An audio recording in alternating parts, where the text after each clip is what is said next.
Alors merci beaucoup d'être venu aujourd'hui pour cette conversation qu'on organise dans le cadre du finissage de l'exposition de Hanako Murakami.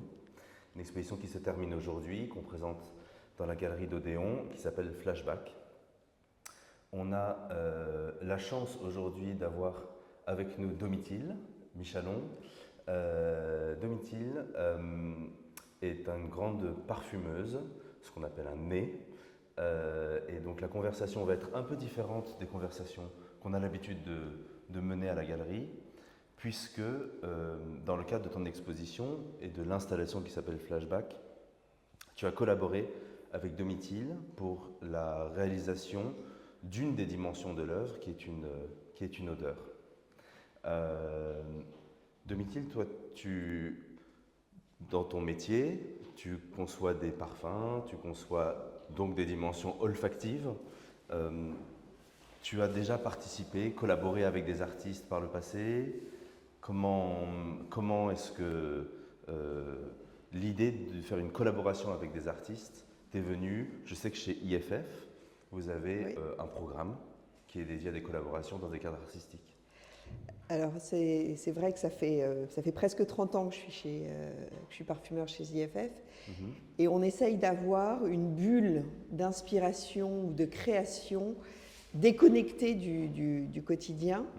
Et donc, à peu près une fois par an, j'ai une collaboration avec un artiste ou une collaboration avec un musée pour parfumer une exposition. Et c'est vrai que c'est quelque chose qui me sort, moi, de mon quotidien de création de parfums, plus classique, et qui me permet de faire des rencontres qui sont toujours très intéressantes. Dans le cadre de cette exposition, de cette œuvre, une installation sur laquelle on va revenir, qui a 4 éléments, dont une dimension olfactive, c'était un exercice particulier puisque c'était plus tout à fait un parfum, c'était une odeur, que toi tu recherchais. Peut-être que tu peux décrire cette odeur-là? Oui, donc là, l'idée de départ était très simple. Enfin, mon idée, c'était d'avoir une odeur d'explosion. Et pourquoi l'explosion? C'est puisque... ça remonte à une des idées de l'exposition qui était l'incident qui a eu lieu il y a quelques ans. Le 8 juillet 2022. Oui, voilà, l'assassinat de Abe, l'ancien Premier ministre du Japon, qui a été assassiné par un fusil fait main. Et donc là, quand j'ai vu les vidéos dans les actualités, ce qui m'a vraiment frappé, c'est qu'il y a eu beaucoup de fumée quand il y a eu cet assassinat. Enfin, normalement, même quand il y a un coup de feu, il n'y a pas autant de fumée. Et après, il y a eu des commentaires,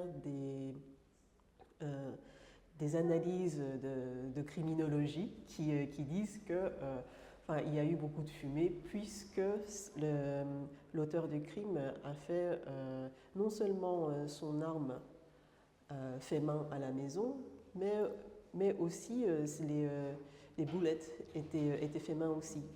Du coup, ce qui fait que la composition des explosifs, c'était presque pareil que dans les fusils du 19e siècle. Et ça m'a beaucoup frappé parce que cette fumée, ça m'a exactement fait penser aux explosions de flash dans ce qu'on appelle le alternative photography, quand on refait les procédés anciens de la photographie. Donc on pourrait dire que, même si ce qui s'est passé avec Abe c'est un crime, mais c'est presque des armes alternatives. Et donc le point commun, c'était que les ingrédients qui ont été utilisés pour faire des coups de fusil et aussi les coups de flash, il y a eu des ingrédients en commun. Et donc, l'idée de faire une explosion et d'avoir cette sensation olfactive de cette explosion qui lie ces deux façons alternatives, je m'étais dit que ça pourrait être une idée pour une installation olfactive dans la galerie. Voilà. Camille Morin, qui est directrice et associée de la galerie maintenant, c'est grâce à elle qu'on a pu te rencontrer, puisque tu connaissais Camille d'une expérience précédente. Et quand on a eu cette discussion avec Hanako, qu'on préparait l'exposition, en fait, l'idée de cette exposition, ça fait longtemps qu'on en parle. C'est une exposition qui, par ailleurs, avait un temps été envisagée pour être présentée au Japon, à Kyoto. Et pour des raisons sur lesquelles on n'a pas besoin de revenir maintenant, l'exposition n'a pas pu avoir lieu au Japon. Et donc, on la présente à Paris. Et c'est vrai que cette dimension olfactive, elle ouvre un champ à l'œuvre.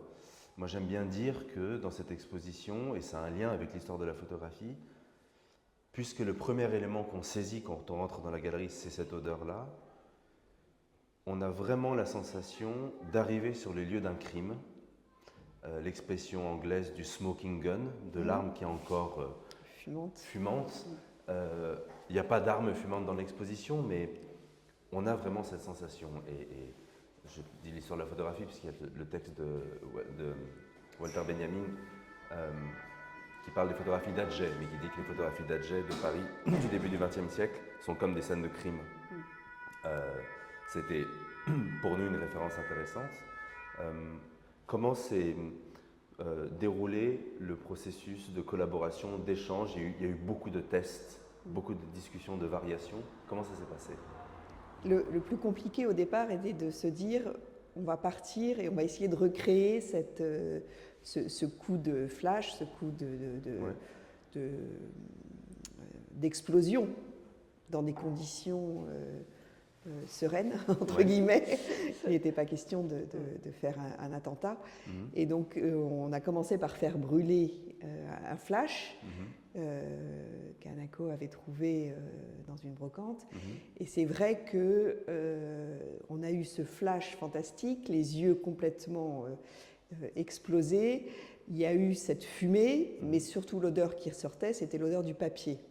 Donc, au début, moi, j'étais un peu perplexe en me disant, bon, le papier brûlé, ça ne va pas vraiment nous aider à créer cette odeur-là. Donc j'ai eu du mal à trouver au départ une odeur de fumée. Comment recréer une odeur de fumée? Comment créer une odeur qui soit plutôt désagréable et qui mette mal à l'aise? Parce que c'est vraiment pas ce que je fais au quotidien. En théorie, je fais des parfums qui donnent du plaisir et qui sont agréables à sentir ou qui interpellent, mais plutôt dans une façon positive. Et là, le plus gros travail avec Hanako était de trouver quelque chose qui soit quand même désagréable, intriguant, qui mette mal à l'aise et qui soit un peu oppressant. Donc là, on a beaucoup travaillé aussi sur cette odeur d'encens, parce que pour moi, parfumeur, l'odeur d'encens, c'est l'odeur de l'église qu'on a chez nous, avec cet encens qui vient plutôt du Moyen-Orient. C'est pas l'odeur des temples.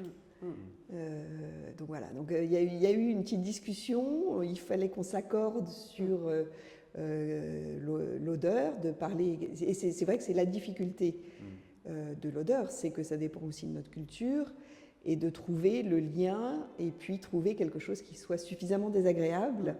Parce que ça, Hanako m'a dit plusieurs fois, ouais, mais non, c'est trop gentil, c'est trop sympathique. Il faut trouver quelque chose qui soit plus violent, plus méchant.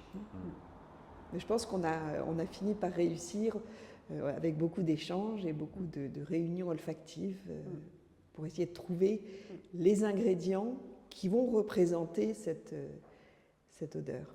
C'est vrai qu'au début, sur les multiples essais, je disais souvent c'est trop élégant, voilà.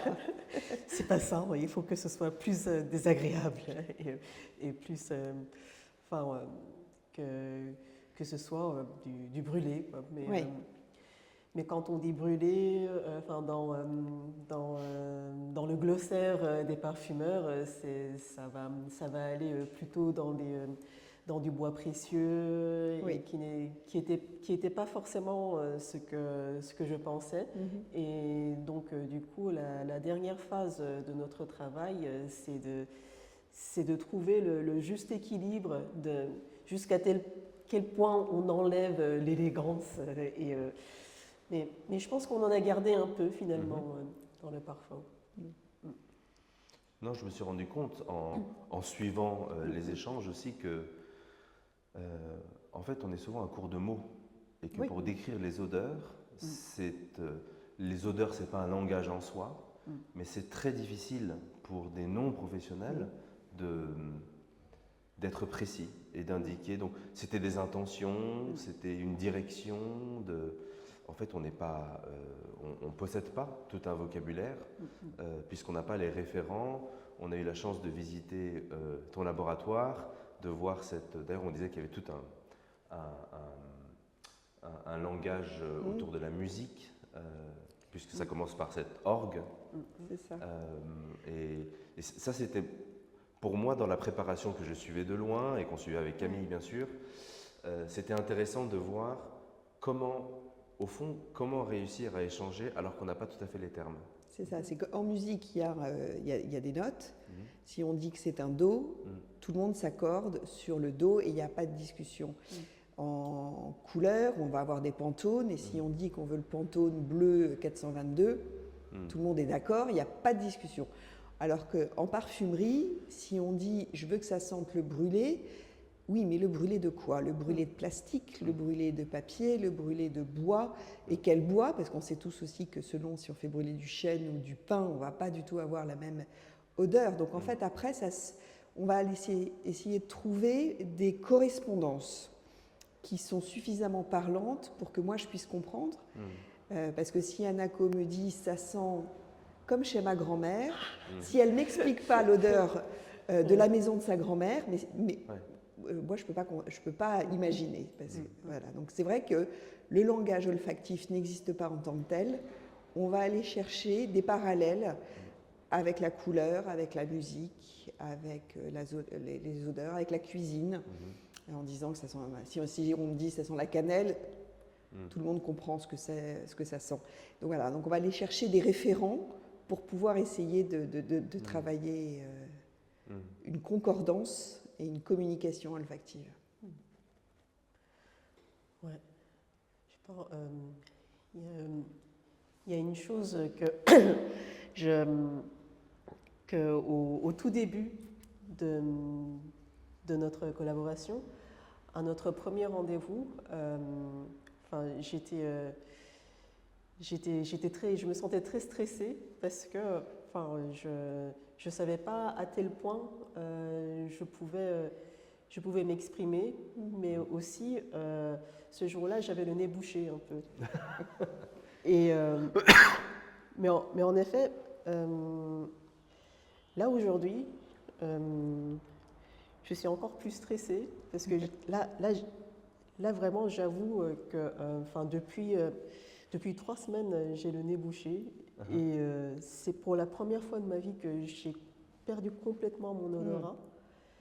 Mais là, je m'étais rendu compte que, là, on fait des parallèles entre l'olfactive et la musique, ou l'olfactive avec d'autres sens. Mais si on n'entend pas, si on n'entend plus, ça se voit, quelqu'un qui n'entend rien ou quelqu'un qui voit rien. C'est vraiment un handicap qui est visible. Il faut l'aider. C'est flagrant, mais que quand on est complètement paralysé du nez, même si on sent rien, en effet, les autres autour se rendent pas compte. Non. Le matin, je me réveille, je sens plus l'odeur de mon thé, je me dis « Ah, mais est-ce que c'est périmé ?» Et après, je mets de la crème, du parfum, je sens plus rien, je me dis « Il y a quelque chose qui se passe. » Il y a un manque. Il y a un manque. Ouais. Alors Et- depuis 2020, Ouais. quand ça se passe, les gens autour mettent des masques. Hein. Ouais. Ah, je rigole. Oui, et donc du coup, je cours à la pharmacie, Ouais. je fais un test, je suis négatif, et donc là, parce que finalement, j'ai jamais eu de Covid, donc j'ai pas connu cette situation, mais en effet, c'est très dérangeant quand même, parce qu'on sent plus rien.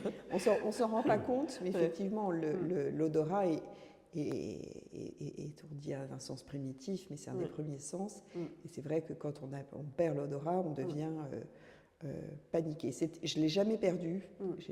J'ai eu le Covid, mais je n'ai pas perdu l'odorat. Mm. Mais c'était une peur panique Mm, mm. de tous les parfumeurs de se dire et qu'est-ce qui se passe et si je perds l'odorat, Mm. est-ce que je vais le retrouver? Dans quel état je vais le retrouver? Bon, ça se rééduque, hein, mais c'est vrai que ça a été on s'en rend pas compte jusqu'au moment où on le perd, Ouais. que c'est vraiment primordial. C'est un peu déboussolant, Ouais. parce que, en effet, quand on sent quelque chose, il y a toujours une référence et ça rappelle des choses, ça rappelle un endroit, ça rappelle une personne. Et donc, ça lie à des références dans notre vie quotidienne. Mais quand on a quand on est complètement coupé de ça, c'est comme si on est vraiment cloué au présent et on peut pas. Il y a ce voyage mental dans la vie quotidienne à penser. À penser à sa grand-mère avec une telle odeur, ou à penser à quelqu'un avec telle odeur d'un plat, ou enfin tout ça est shut out. Donc c'est comme si on était vraiment cloué. Et donc ça c'est voilà, ça m'arrive la première fois de ma vie, et ça devrait être la semaine où je parle avec Domitil. Donc c'était voilà. Écoute, ce que tu dis là, cette anecdote, moi, si je l'inverse, je la renverse, j'ai réalisé une chose qu'on sait au quotidien, mais je l'ai vraiment réalisé avec cette exposition, c'est que les sens sont liés et que quand on a travaillé avec l'odeur, ou on a eu avec les visiteurs à la galerie, il y a un élément dans l'exposition, il y a un élément dans l'installation qui est une note que tu as manuscrite sur un papier, qui fait référence à cet événement, au fait qu'il y ait une explosion et qu'il y ait de la fumée. Et je réalisais que les visiteurs rentraient dans la galerie, sentaient cette odeur, ça interpelle parce que c'est une odeur à laquelle d'abord on ne s'attend pas quand on rentre, mais c'est souvent en lisant le texte qu'ils reconnectent et qu'ils remettent cette odeur en contexte, et donc ils comprennent en fait ce que signifiait cette odeur-là. Et on parle souvent aussi d'odeur pour la nourriture avec un plat, et le fait que le visuel du plat, voir le plat, permet aussi de relier l'odeur. Et j'ai réalisé pour l'exposition à quel point cette odeur, le texte et les images permettaient de reconstituer dans l'esprit du visiteur un contexte, une situation qui est le sujet de cette installation. Donc vraiment, les sens, on le sait qu'ils sont liés. Mais là, on en a fait vraiment l'expérience à la galerie. Et inconsciemment, en fait, l'odorat, ça peut vous attraper alors que vous ne voulez pas avoir ce souvenir. Les yeux, si vous fermez les yeux, eh ben, vous ne le voyez plus. Et puis voilà, le sujet, il peut être déconnecté. L'odorat, on ne peut pas s'empêcher de respirer. Donc on ne peut pas s'empêcher de sentir quelque chose qui passe à côté de vous. Après, on peut se dire, c'est désagréable, c'est pas agréable, je l'oublie, et puis on va respirer plus loin de l'air frais. Mais on ne peut pas se déconnecter de cet acte de respiration et des molécules odorantes qui sont inspirées de façon involontaire. Et tu respires une odeur et tu tentes de la connecter dans ton esprit avec des références. C'est un peu comme un texte. Si on voit un texte, on est obligé de le lire. Et c'est quand on fait l'expérience d'un texte dans une langue ou dans un système, un alphabet ou un système qu'on ne maîtrise pas, qu'on réalise à quel point on peut se retrouver sans référent. Ouais. Et l'odeur, je pense que c'est très compliqué d'aller déjouer ses sens jusque-là, parce qu'on a tous des référents olfactifs. Ouais. Oui, non. Normalement, je voulais sentir le parfum avant de venir à cette conversation pour me rappeler cet élément de mon expo. Voilà, mais ça va être pour plus tard. Moi, il y a une dimension de l'exposition et la dimension, la partie, l'élément olfactif de l'installation y participe vraiment. Moi, j'aime souvent dire, ou en tout cas penser que la photographie, c'est pas que de l'image. On a souvent tendance à résumer la photographie à de l'image, et je pense qu'une des manières de le dire, c'est que la photographie, on peut élaborer dessus, c'est un rapport au monde. Et le rapport au monde, ça ne passe évidemment pas que par l'image. Et donc, avoir dans cette exposition où il n'y a, à proprement parler, pas de photographie, puisqu'il y a du texte, il y a du papier, il y a des dessins, il y a une odeur.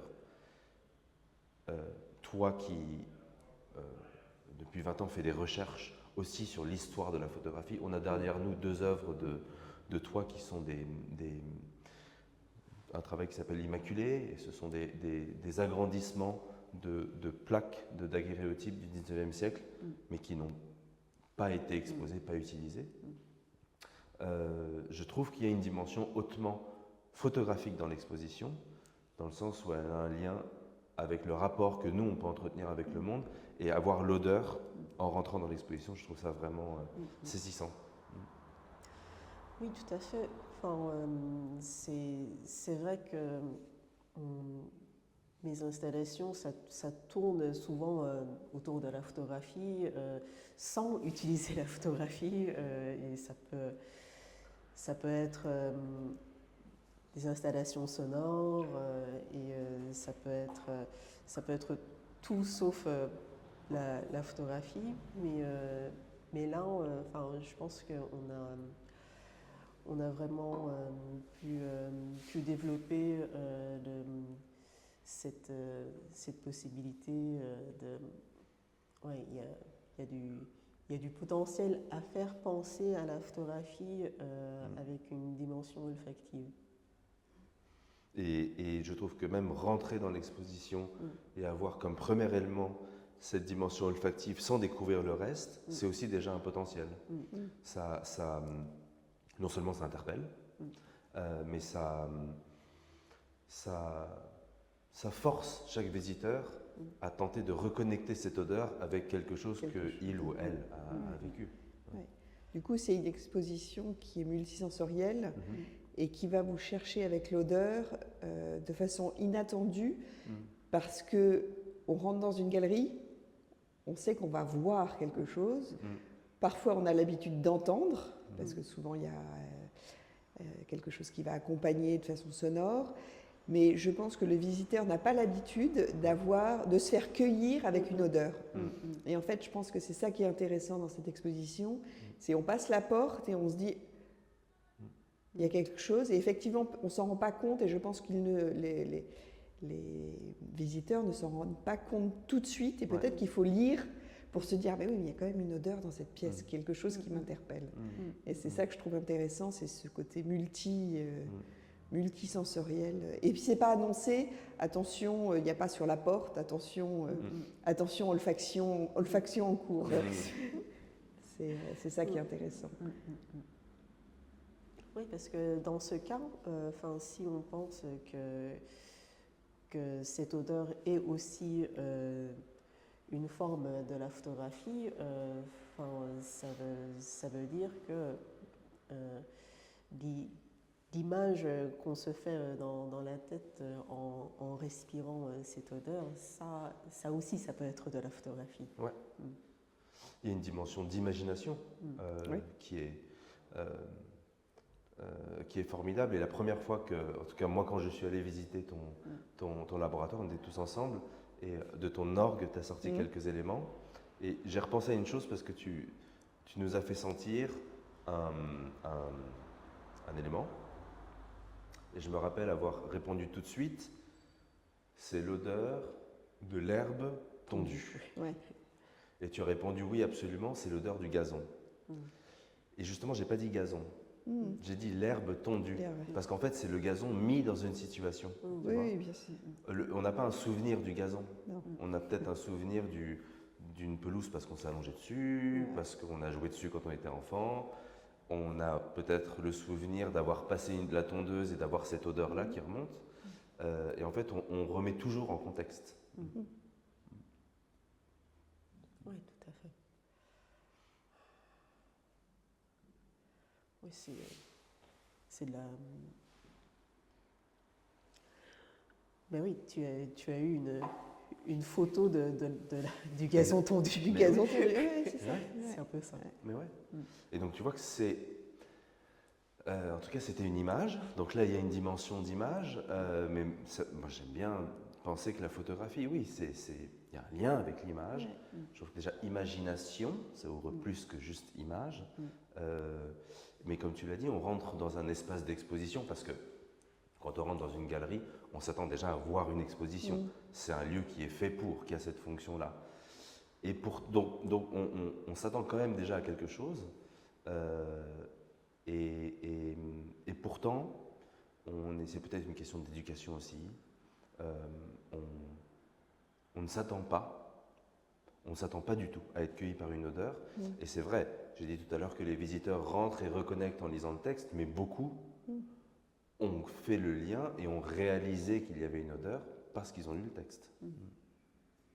Parce que c'est pas annoncé, et c'est pas quelque chose de classique. Et c'est ça qui est intéressant, c'était de recréer ce lien événement, dessin, texte, photo, gun, poudre, et avoir l'odeur. Je pense que c'est ça qui est...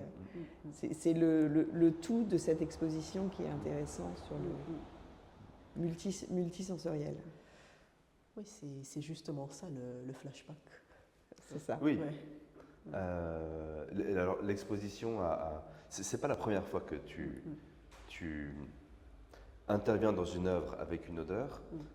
Tu avais déjà fait une première œuvre qui, elle, ne se résumait qu'à l'odeur, qui s'appelait Air de l'image, qui était une évocation du contexte dans lequel aurait pu naître la photographie, c'est-à-dire que c'était l'odeur que tu pouvais imaginer de l'atelier de Nicéphore Niepce en Bourgogne. Cette odeur-là était créée avec des ingrédients très simples et des proportions très simples que tu pouvais maîtriser. Pour ce projet-là, ce n'était pas possible. Donc on avait vraiment besoin de faire appel à quelqu'un qui maîtrise tous ces éléments-là. Oui, tout à fait.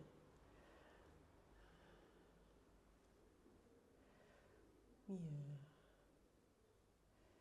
c'est vrai, l'air de l'image, c'est l'odeur du premier labo photo. Quand aujourd'hui on dit l'odeur du labo photo, souvent on pense au liquide du développement, à la chimie, qui souvent ressemble un peu de vinaigre. Et donc c'est assez inattendu d'avoir comme odeur de laboratoire de Nicéphore Niepce un peu de térébenthine et de lavande qui étaient des éléments tout à fait banals à l'époque pour les peintres et les graveurs. Mais ceci dit, l'environnement du médium a beaucoup évolué dans le temps, mais cette odeur de l'air de l'image, c'est assez envoûtant. C'est quelque chose que quand je l'ai composé pour la première fois dans mon labo, ça m'a vraiment fait voyager. Enfin, c'était tellement fort. Et en plus, c'est une composition qu'on fait réchauffer longtemps. Donc, dans le labo, j'ai eu la même odeur pendant 2-3 semaines. Et je m'étais dit, si Nicéphore Niepce a fait la même chose, forcément, il a eu ça dans son... Oui, parce que tu recrées Ouais. des processus que Niepce, d'héliographie, que Niepce mettait en place dans les années 1820-1830. Oui, donc du coup, je m'étais dit, en effet, c'est ça la photographie. Ça fait non seulement ça fait partie de la photographie, mais peut-être qu'on pourrait dire que c'est cette expérience-là que je suis en train de vivre en soi et la photographie. Donc du coup, c'est un peu à essayer d'élargir le sens de qu'est-ce que ça pourrait dire la photographie. Mais dans ce cas-là, c'est un peu de respirer l'air d'un endroit qui devient de la photographie. Et donc, c'est ça qui m'a un peu ouvert la porte pour d'autres sens. Et qui a forcément mené sur l'idée qu'on a eue sur le flashback. Et dans tes collaborations par le passé avec des artistes du monde artistique, est-ce qu'à chaque fois il y a eu cette même discussion qui est d'abord de s'entendre sur les termes, de savoir ce qu'on cherche? Oui. C'est un peu le b.a.-ba, le b.a.-ba de la communication qu'il faut avoir. Et quand on est élève parfumeur à l'école, j'ai fait une école qui s'appelle l'ISIPCA qui est à Versailles, les premiers cours qu'on a de matières premières, en fait, on nous tend une touche en papier, une mouillette, avec quelque chose dessus, on ne nous dit pas ce que c'est, et on nous demande de noter tout ce qui nous vient par la tête, et de dire tout ce que herbe coupée, notre vocabulaire à nous, sans être influencé ni par le nom de la matière première, ni par les autres. Vraiment avoir ce temps de réflexion, d'aller trouver en soi ce à quoi ça nous rappelle.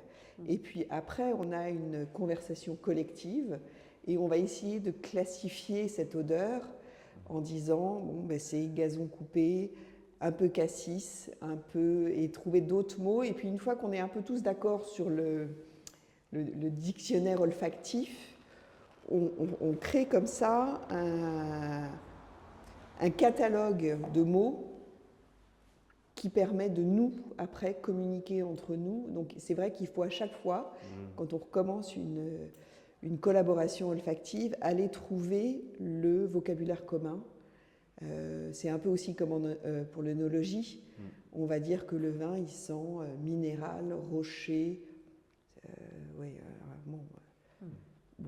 Faut se mettre d'accord au départ sur qu'est-ce que ça veut dire terreux, etc. Donc on va aller piocher du vocabulaire et on essaye de se mettre tous d'accord sur le 6,3-hexénol, ça sent l'herbe coupée, c'est le nom chimique de la molécule.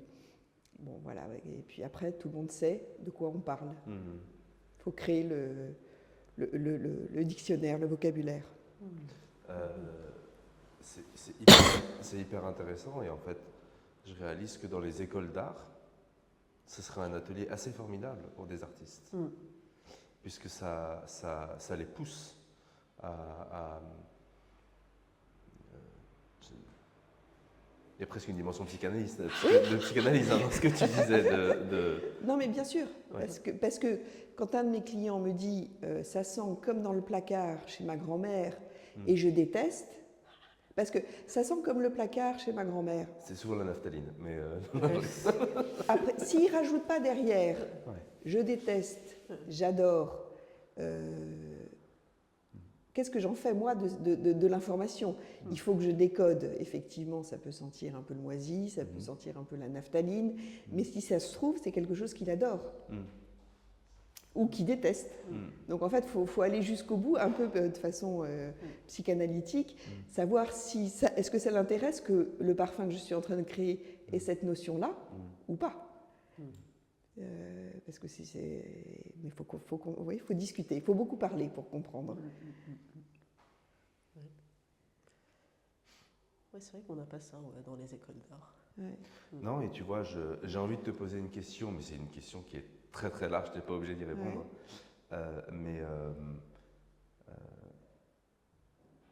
Quelles sont les odeurs de notre époque? Ah, Tu vois? ouais. Je dis ça parce que si tu dis par exemple quelles sont les couleurs de notre époque, Ouais. il y a des tendances. Alors moi, je vais revenir sur une odeur qu'il n'y a plus dans notre époque, c'est l'odeur du tabac. Moi, je me souviens avoir voyagé dans des trains où on choisissait les wagons non fumeurs parce que c'était impossible de passer 4 heures dans un train fumeur parce qu'on on sentait le tabac, voilà, donc ça masquait. Donc ça, c'est des odeurs des années 90 qui est très marquante sur tout le monde. Sentait ça. On allait danser en boîte, on sortait le lendemain, on mettait tout à laver parce que c'était pas possible. Tout sentait très fort le tabac, on fumait partout. Donc il n'y a plus cette odeur actuellement. Alors je réponds d'une autre façon, mais il n'y a plus cette odeur. Donc c'est un marqueur d'époque qu'on ne retrouve pas. Les gens vont fumer dehors, les gens vont fumer au balcon, mais plus dans les voitures, Et moi, je suis fumeur, donc je connais l'odeur de la fumée, mais je supporte plus. Et pourtant, moi, quand j'étais enfant, il y avait encore des wagons, des voitures fumeurs dans les trains. Dans l'avion, il y avait encore des cendriers. Au Japon, jusqu'à très récemment encore, dans le train, on pouvait fumer. Il y avait à la fin des petites cabines. Là, et même si on fume, en fait, ça devient, même si on est fumeur, ça devient insupportable. Est-ce que l'air va vers des tendances inodores? Non, je crois pas. Non. Non, il y aura même plutôt une tendance où les gens, en tout cas en Europe ou aux États-Unis, où les gens veulent se démarquer par leur parfum et quelque chose de plutôt puissant et avec du sillage. Moi, je pense plus d'où tous ces ouds qu'on peut trouver, ces notes très puissantes, ou des gens qui vont essayer de faire du layering, entre guillemets, donc ils vont mettre 1 ou 2 parfums qu'ils aiment bien pour avoir l'impression de créer leur propre signature olfactive. Okay. Ouais. Enfin, peut-être que ça dépend des pays, mais comme j'ai pris l'habitude de mettre des parfums en France, j'ai pris l'habitude, mais quand je retourne au Japon pendant quelques semaines, je me rends compte qu'il y a très peu de gens qui portent vraiment les parfums. Et quand je m'assois dans le métro, des fois il y a des gens qui s'en vont. Je me dis, zut. Donc je me disais que, et quand je vois les rayons de produits dans les parapharmacies, il y a énormément de produits pour effacer les odeurs.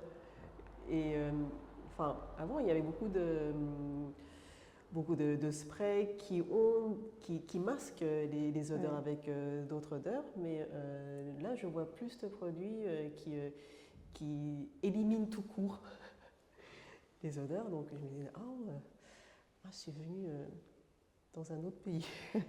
C'est un Photoshop de l'odeur. On essaye d'enlever les odeurs. Il y a aussi le fait qu'il y a beaucoup plus souvent maintenant de climatisation. Et que quand on se retrouve effectivement dans un hôtel à New York où on est au 20e étage dans une chambre avec pas de fenêtre qui s'ouvre, c'est que la clim. Donc là, effectivement, c'est plus sympa pour les suivants s'il n'y a pas trop d'odeur. Sinon, on a vraiment l'impression de pénétrer chez quelqu'un. C'est quand même gênant dans certains lieux et dans certains hôtels, mais c'est dû au fait qu'il y a beaucoup plus d'air conditionné, qu'on ne peut plus ouvrir les fenêtres et qu'on ne peut plus renouveler l'air. Peut-être. c'est vrai. C'est un peu où trouver le degré zéro. Oui, Ouais. Non, mais c'est vrai que la question, en fait, c'est la question de l'hygiénisme. Oui. Euh, moi, je fume, hein, je suis fumeur, et je comprends tout à fait que l'odeur de la fumée de cigarette hein, ou du cigare, on n'aime pas, je comprends absolument. Mais il y a des gens qui refusent absolument. Et parfois, que ça sente mauvais, je peux l'entendre, bien sûr. Moi-même, je trouve que ça sent pas très bon. Mais cette volonté de... Parfois, c'est des tendances qu'on peut voir, ça dépend des pays aussi, Ouais. mais de vouloir un peu éliminer tout ça, c'est assez dérangeant, moi, je trouve. Bah, c'est un peu refuser l'autre. Ouais. C'est un peu refuser l'autre, de vouloir lui nier son odeur ou son environnement olfactif. Donc, Ouais, c'est ça. En fait, il y a peu d'artistes contemporains il y en a, hein, bien sûr, mais qui travaillent vraiment sur les odeurs. Pendant la préparation de l'exposition, je parlais d'un artiste américain que j'aime bien, dont j'aime bien le travail, qui s'appelle Sean Raspet. Et il a fait un livre d'artiste qui a été édité par une maison, un éditeur français. Et c'est un livre d'artiste, un livre de recettes d'odeurs. Et ce sont des compositions chimiques de molécules. Et une fois par hasard, j'ai montré ce livre à une chimiste. Et on revient là à nouveau à la question du référent, du texte. En regardant les compositions, elle m'a dit « Ah mais oui, ça doit sentir plutôt ça, plutôt ci ou plutôt ça. Il doit y avoir une note majeure peut-être de ça. » C'est vraiment une question d'éducation en fait, l'odeur. c'est une question d'éducation, mais c'est comme un musicien. Un musicien est capable de lire une partition et de mentalement imaginer l'environnement sonore des musiciens. Il y a des gens qui vont à l'opéra avec la lecture de la partition, qui savent faire, et s'il n'y a pas d'instrument, un musicien peut lire et imaginer. Bon, c'est pareil pour nous. C'est-à-dire que je peux lire une formule de parfum, ça ressemble à une recette de cuisine. C'est un ingrédient, un poids sur 100. Je peux lire et en fonction, je peux imaginer. Après, il faut mettre en pratique pour être sûr de confronter. Mais notre cerveau s'habitue à lire et à comprendre. Un cuisinier, je pense qu'avec une recette écrite, peut imaginer ce que ça peut donner après. Enfin, ça me fait penser un peu à ce que je fais avec les procédés anciens de la photographie quand j'essaie de recréer ce que faisait Niepce ou Talbot. Je reprends leurs notes et je mesure tout pour essayer de faire ce qu'ils faisaient. Mais est-ce que c'est un exercice commun pour les parfumeurs aussi de vouloir, d'essayer de recréer des recettes d'antan? Oui. Oui, on essaye, mais aussi comme un peintre va commencer ses études en essayant de reproduire le style des anciens. Dans la formation des parfumeurs, on commence aussi par essayer de comprendre des archétypes de la parfumerie. C'est une sorte d'académisme Absolument, c'est de l'académisme.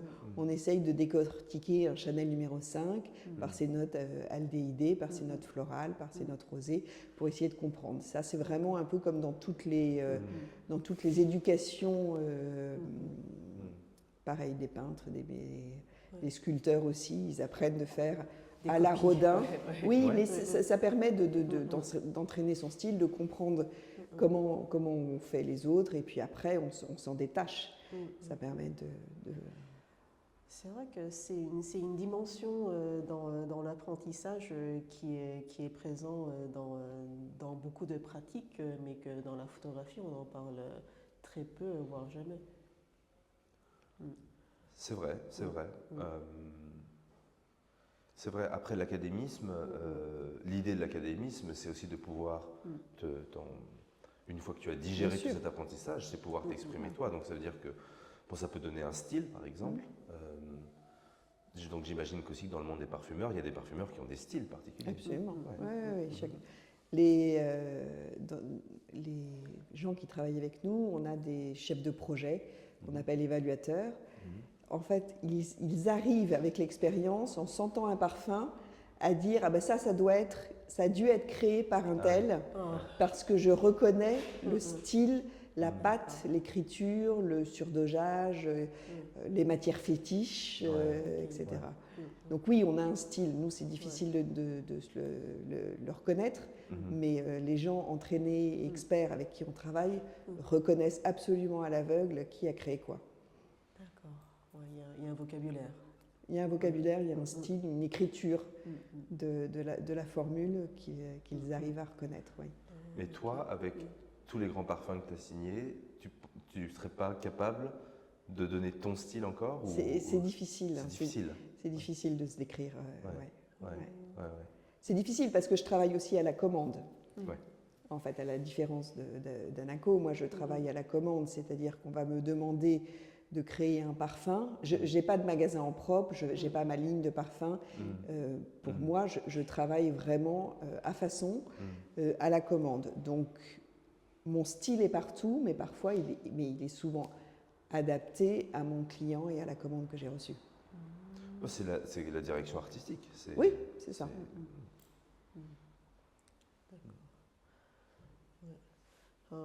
Je pense que dans le cas de la photographie, si on reprend pas, si on n'en parle pas dans la formation photographique des recettes des grands maîtres, etc.,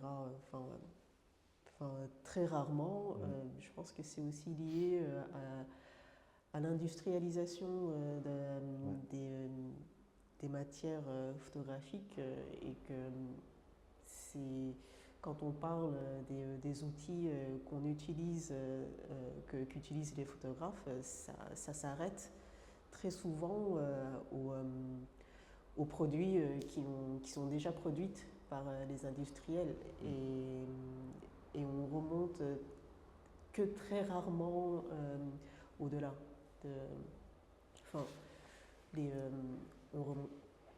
On remonte très rarement avant l'invention de la photographie. Donc, du coup, on imagine très peu de ce qu'on pourrait faire avec ce qu'on peut parler des recettes et de la liberté que peut avoir les compositions. Et ça pourrait être autant plus libre comme une composition de parfum, mais je pense qu'on y pense que très rarement. Ça reste quand même une des grandes questions propres à la photographie aujourd'hui, et c'est ce qui fait vraiment la spécificité de ton travail et de tes recherches. Dans l'exposition, il y a d'abord il y a une phrase qui est dans le texte qu'on a écrit pour présenter l'exposition, et c'est une phrase sur laquelle tu revenais souvent, c'est de dire quand les outils n'existent pas ou qu'on n'y a pas accès, il faut les créer. Et dans l'installation avec ces 4 éléments dans l'exposition, il y a cette proposition que je trouve à la fois magistrale et troublante, qui est ce parallèle troublant, inquiétant, du fait que l'auteur présumé, parce que le procès est encore en cours, mais de l'assassinat de Shinzo Abe, qui a dû créer lui-même son outil, son instrument, pour commettre son crime, puisqu'il est dans un pays et dans un contexte où il n'a pas accès à cet outil-là, eh bien, il a dû le créer lui-même. Tu parlais de cette arme-là qu'il a assemblée, et donc le parallèle magistral mais troublant, c'est-à-dire que l'artiste, il fait presque la même chose, en fait. Et en creux,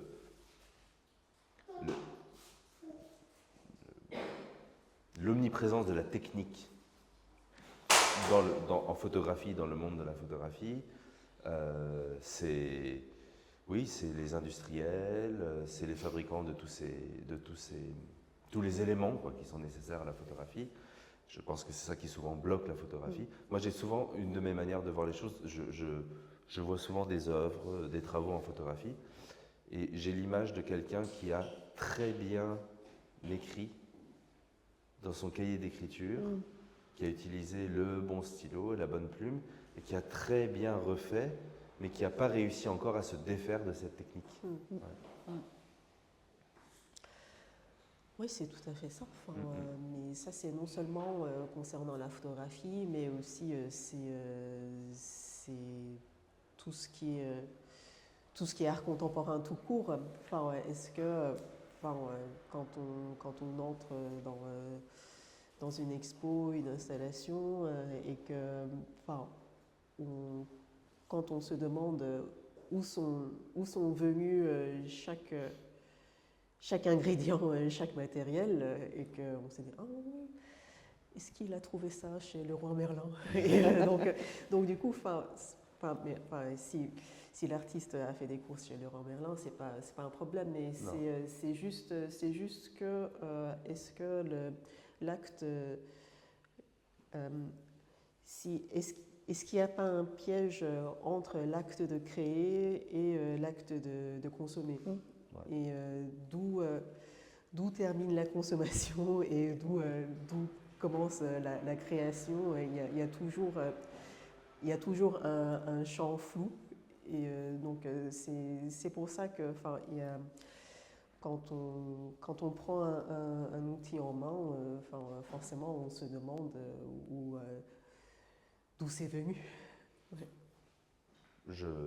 Oui, enfin, dans le champ de l'art contemporain, c'est très vaste, mais c'est une réflexion que je me fais souvent, par exemple, avec de la vidéo. Puisque une installation vidéo nécessite des équipements. Alors, il y a toutes sortes d'équipements, et puis il y a des équipements qui sont très évolués. C'est quand même très souvent encore assez ancré dans la technique. Et tu as raison, j'aime bien, le consommateur. L'artiste est d'abord consommateur du produit, de l'ingrédient, de l'élément, avant de pouvoir le digérer, de s'en défaire et de pouvoir... Mais peut-être que dans le monde de la parfumerie, c'est parce que les ingrédients aussi, ce sont des éléments que vous fournissez, donc c'est un risque aussi. Oui, c'est un risque. Après...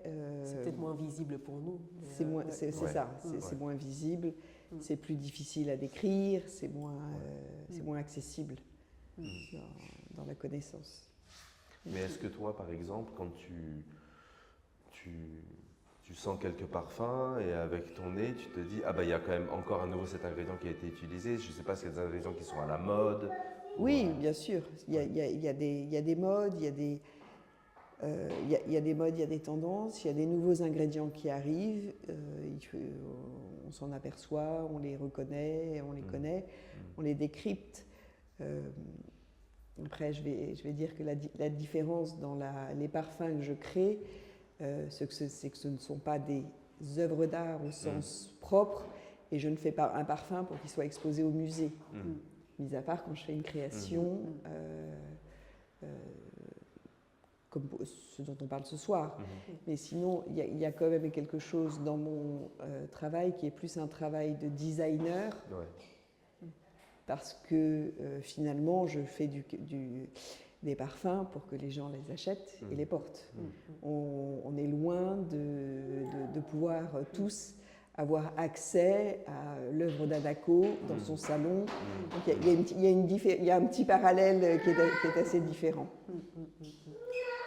Mais après, quand un parfumeur se procure des ingrédients, forcément, il y a des influences de ce qui se passe dans le monde géopolitique. Bien sûr, il y a des influences par exemple, la production des fleurs, je ne sais pas. Absolument, la production des fleurs. Il peut y avoir un tsunami qui détruit une récolte de plantes, ou comme dans l'œnologie du gel, qui va détruire une production. Et pourtant, on va continuer à faire des parfums, et pourtant, on va continuer à produire du vin, et on va réussir à... Donc ça, c'est le risque, effectivement, avec les ingrédients naturels. Mais sur les ingrédients synthétiques et les créations, parce qu'on a beaucoup d'ingrédients synthétiques, qui ont tout à fait leur valeur et qui sont tout à fait très intéressants aussi. Il y a des nouvelles créations, il y a des ingrédients qui sortent de notre catalogue d'ingrédients parce que finalement, au bout d'un certain moment, on s'aperçoit qu'ils sont toxiques ou que la production est dangereuse et que ça fait exploser des usines. Bah oui, bah on les enlève, il n'y a pas... Voilà. Donc on a une palette d'ingrédients qui évolue aussi sur des notions de... Bon, c'est la vie. Les premiers ingrédients synthétiques ont été créés il y a plus d'1 siècle avec le début de la chimie. Donc forcément, ça évolue aussi avec le monde. C'était bien. Merci beaucoup. Merci. Merci Dominique. Merci Anako, merci Jean-Quentin. Merci.